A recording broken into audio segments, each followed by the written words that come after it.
Hello, welcome back. Um, so I'm going to be doing another quick tutorial tonight. Just wanted to address a few bits before. Um, I had a lot of great feedback and comments, so I really appreciate that. So keep them coming if you don't mind. Just to go over a few of the more salient points. So people asked me to do some simpler and quicker tutorials. So I took that on board and I'll certainly do that. So this tutorial is going to be aimed at, I'm not going to say the absolute beginner, because there's some great tutorials out there that you could go for an overview of the basics of Affinity Designer. Uh, Also, people asked me about my own experiences as a professional illustrator. So yeah, I might do a section on that. Um, so also, please bear with me on my editing skills because they don't exist. Because I got this new piece of software called Capto, so I'm kind of still getting used to it. And I also apologize for any interruptions or strange noises during the video. That will be either supplied by my cat, who snores, or my crazy dogs. But thankfully, it's 1:30 in the morning and everyone is asleep. So yeah, I wanted to start off with this spooky set of icons, and I might go through. I'll go through maybe not all, but more of the. I'll like start going through the simpler ones, and we'll go up to more intricate ones. And what I wanted to do is show you my process for illustrating in an Affinity Designer. Again, this is simple stuff we're looking at here, and if you want to see more complex stuff, you can check my link in the Dudley Do, and you can see the stuff I kind of do on drive through RPG. You can see the kind of style I draw in. I'm not saying I'm the best illustrator in the world or anything like that. I'm just happy to show a few tips if people want to check it out.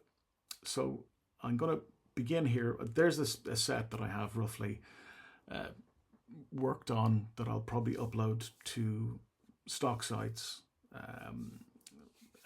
little bit late, but anyway. But for the uh, but for the season that it's in, it we'll take something. So I'm going to remove these, and let's just, where are we? Yeah, okay. So we'll get rid of these. I'm going to put them over on. I've a dual monitor setup, but I probably won't be looking at them too much because I'm quite happy to do kind of new stuff. So let's start the series by doing something really simple. Let's start off with the skeleton bones, right? The the cross skeleton bones. So that's basically, um, let's say, an icon, bang, something like this, very simple.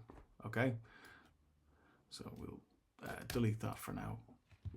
And I think it's kind of good to show you this because it's kind of, despite its simplicity, it's also showing you kind of a workflow. I suppose a quick workflow for the beginner that may not understand how to, do I say, dare I say, cut corners, because it's very important if you're working in a commercial area, which I do, aka the corporate sector as an illustrator. I don't actually, RPGs are just my hobby, etc. But if you're working for companies, they need stuff done fast, and they need it done. Stuff has to be very clean. So, especially if you're going to animate elements. But for now, sorry, I'm getting ahead of myself. But for now, let's kind of look at a simple set of crossbones. Very simple. Okay. I tend to now. You can work whatever way you like, but I tend to work without a line. Um, so if, let's say, we take the pen tool and I do this, I'll have the black outline here or the stroke. I tend not to do that in with simple icons or basic shape type stuff.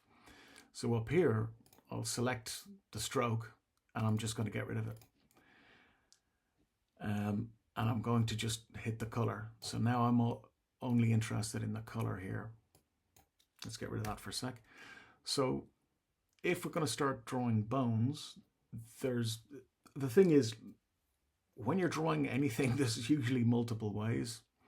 But the way you could approach this is either go, if you want it really depends on how clean or organic you want it.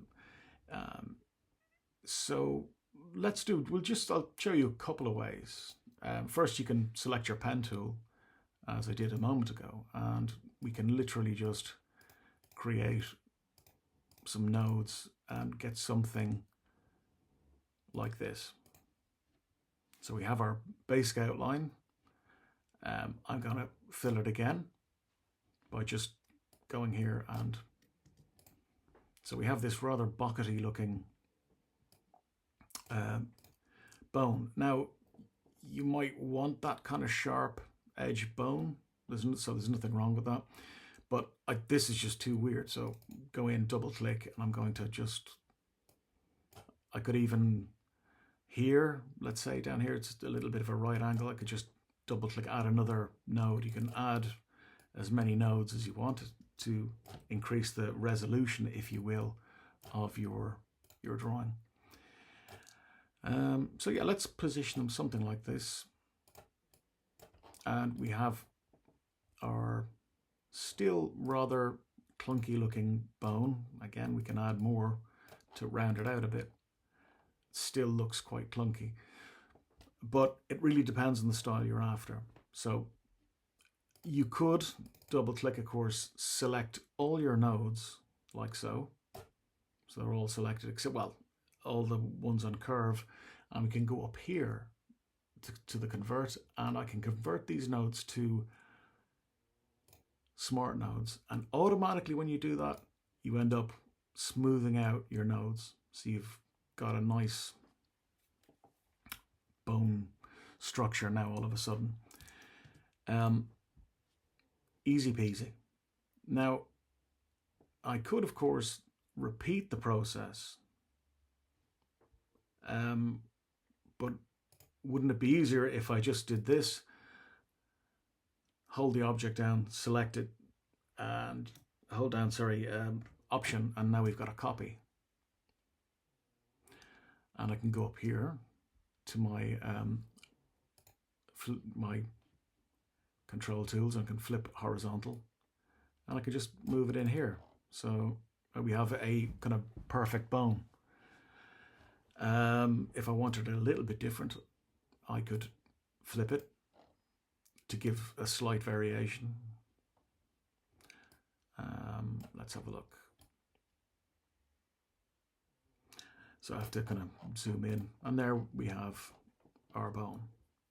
So if we were happy enough with that, we'd select both sections and we'd hit the Boolean operation, add, up at the top here, and we have now just one object, one mesh, and that's that done. And you could then control copy, control V,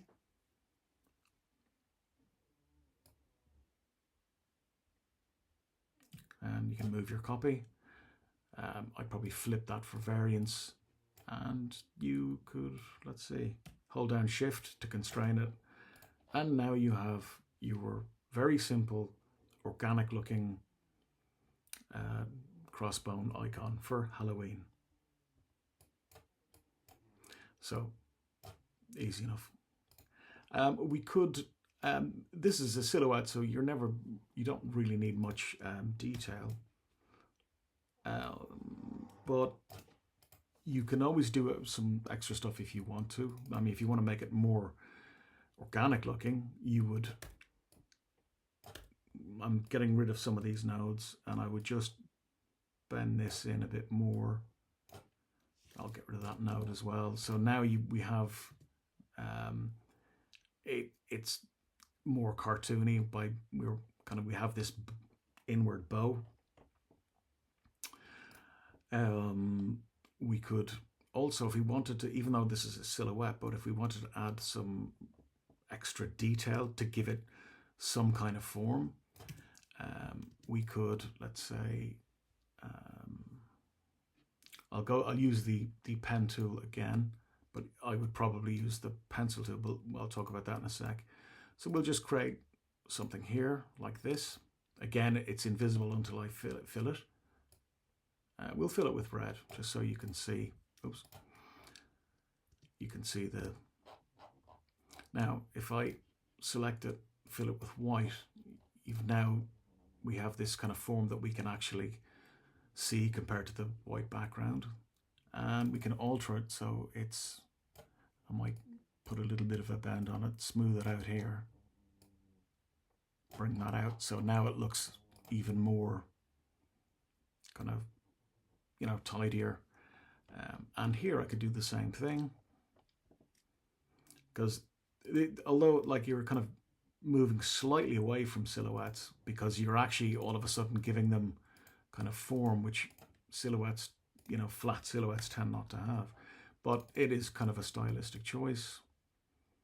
And I'm gonna move stuff up as well and try and get very on the edge as much on the edge as I can.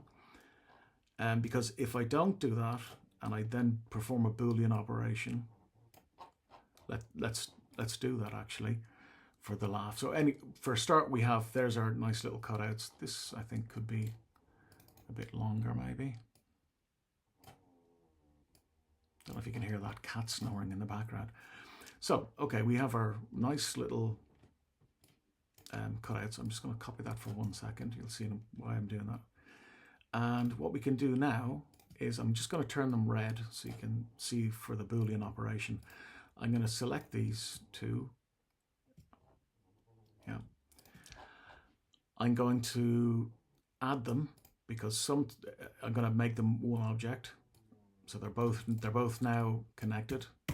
Put them back in place using the Control-Z. I'm going to select both objects, so we have the bone and these two little notches. And then I'm going to go up here to the Boolean operation and I'm going to hit subtract. Now these cuts are now part of the mesh. So if I was to bring it over here, so now you can see that the divots are totally cut out. Yeah, so I want to go back to this one for a second. And the reason why you want to be very precise, I'll just make this red for the moment so you can see it. The reason why you want to be very precise, especially if you're doing icons or whatever, you might think, that looks fine there. And you might say to yourself, I'll do my Boolean minus that. Now I'm being a bit anal here, but now we have this jag. And yeah, you can get rid of it, but it may screw up the shape a bit. So you're better off just making sure everything's positioned very, well, so you don't end up with extra jags. And you can end up with multiple extra jags if you're not careful.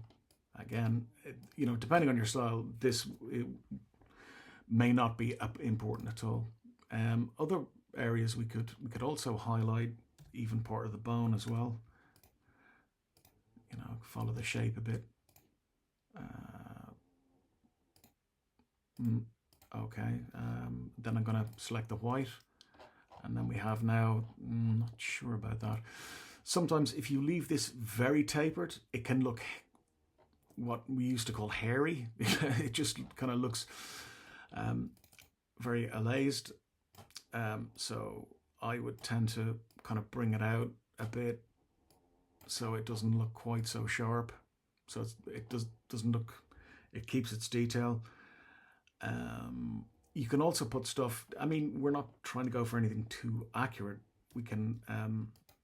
You could put maybe, say, show a bit of extra detail like white hitting the another part of, let's say, the bone. That's a little bit big, but okay, it's a bit big, so let's make it. Now, that's fine, you know, but again, we've got a lot of, if we look inside, we've got a lot of nodes, and they're kind of, you know, the interpolation is a bit weird. So if we want it smooth, we do our little trick we did before, select all, and we can go make it a smart, and we're back to something that's a bit tidier. If you're not, like, it's bulging here, there, we can, it's still, I'm not happy, but I can just select the node and move it down until I am. You can, and you obviously have these handles that you can adjust if you need to. So something like this, and then you could lastly do another one up here. I'm being quite haphazard because I know I'm going to allaze or smooth out the bit. So there you have your very simple bone with a bit of added detail. We could also follow the line doing this. You know, another, again, and that will just add that extra detail. But yet you watch, it will show the bone, horizontal bit of the bone merging in to the end of the bone, giving it a nice transition, also catching light. Just looks kind of quite nice. Anyway, so we have our bone done. Another way you could do it, if you could, that's the pen tool, but if you wanted something, a more organic look. Now I'm using the mouse for all my drawing. I don't use, it's rare that I'll use a tablet, unless I'm sketching on paper, and then I'll sketch away and scan it into the computer or something, but I tend to use the mouse all the time. So we can get our pencil tool as well. Now, the good thing about using the pencil tool, it'll look very organic, and it's good for drawing with the mouse, because you have this kind of control rope, as I'll show you now. So you have this, oh, sorry, I'll just make it black for now. So you have this control rope that's trailing, you can see the little plus that's trailing around your, after your cursor, your pencil cursor there. I've just created a Shoggoth. Goodbye, Shoggoth. So you could, of course, if you wanted more organic bones, you could, of course, do something like this. You drag your pencil, and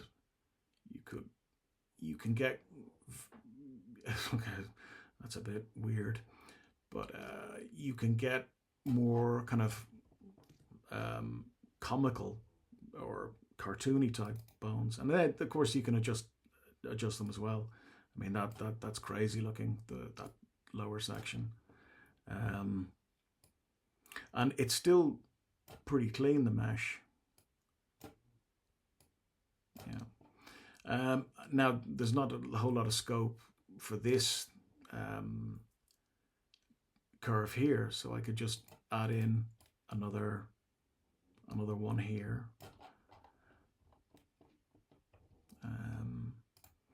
You can also get your curve tool.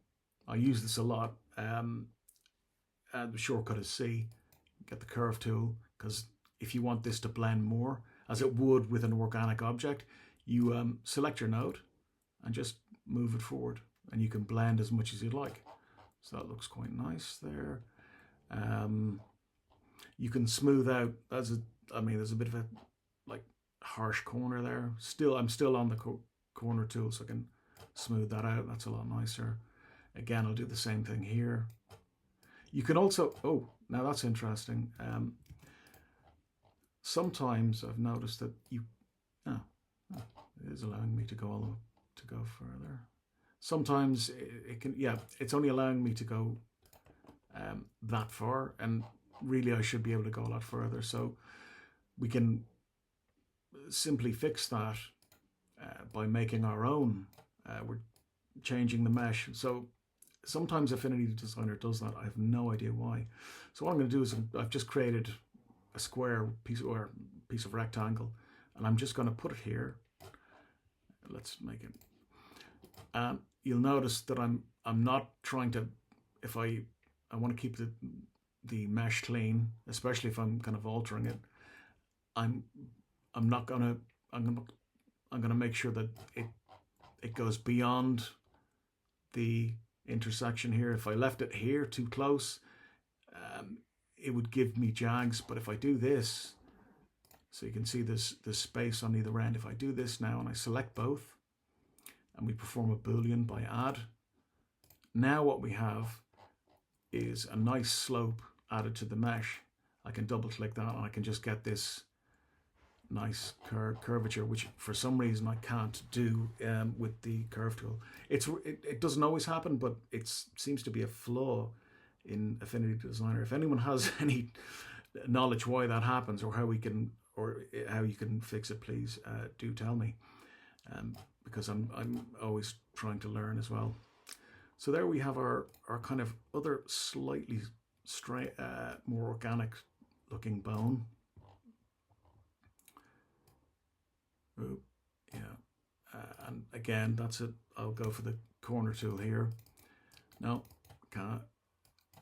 It won't let me. So again, when I'm not allowed, select. See, I see a node here, and it goes to this smaller point, not allowing me to use the corner tool.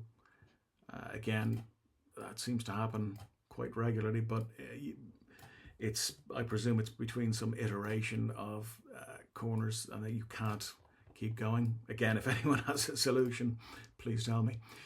But I'll simply do what I need to do. Again, I'll just create a piece of, I'll take a square, elongate it, put it about here. If you wanted to see it, you could just do that, so you can, but I tend to eyeball it. Select both objects, minus, and now we can get rid of that slight ugly kink that we had, and now we're back to our bone. Now, again, same type of deal. You can put in your bits of white. I'll do that quickly, and I'm going to use, instead of the pen tool, I'm going to use the pencil tool. And we have the length of the rope on for at 65. Now, there we go. You see, I find using the pen tool very quick, and it'll smooth itself out. So there we go. There's our first curve. So I always like try and use white where possible to cut into the mesh, because I just think it gives a nice bit of detail. I'm going to select everything now, and I'm going to do a minus. So I selected the two little tapers, and now you can see that the mesh doesn't have any tapers. I'm going to copy that. I'm going to paste it by Control V, and you can't see it, but it's there. And I'm going to select this, and I'm going to flip it just so it's slightly different to the other. And I'm going to constrain it holding Shift, and we're something like this for our new bones. I didn't add in the extra tapers, white tapers, because I'm thinking that the light is coming from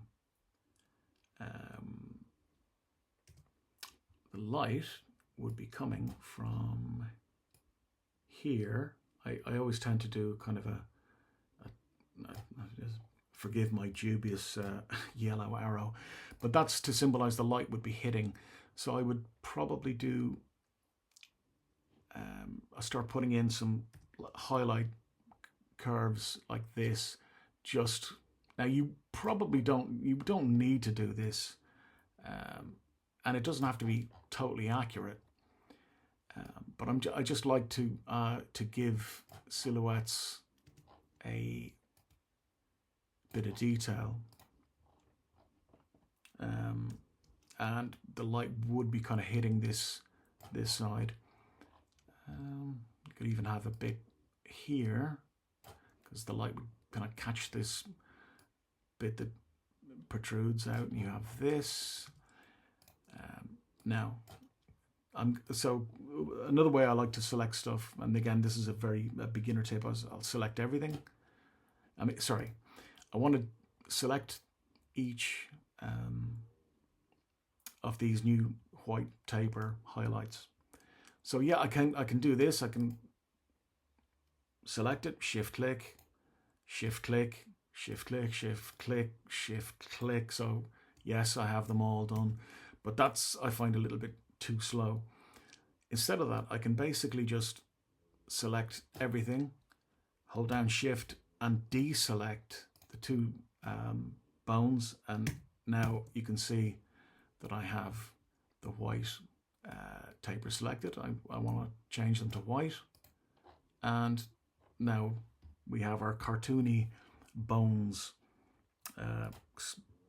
crossed bones. Nothing you could do, which I again like doing, is slightly lifting one from the other. Okay, so by doing this kind of little taper, it just adds, it kind of separates them slightly. That might be a bit thick.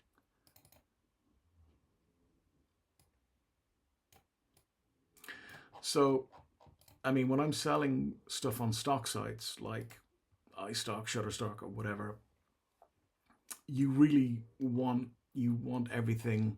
So if I take this now, you can see here that all these pieces.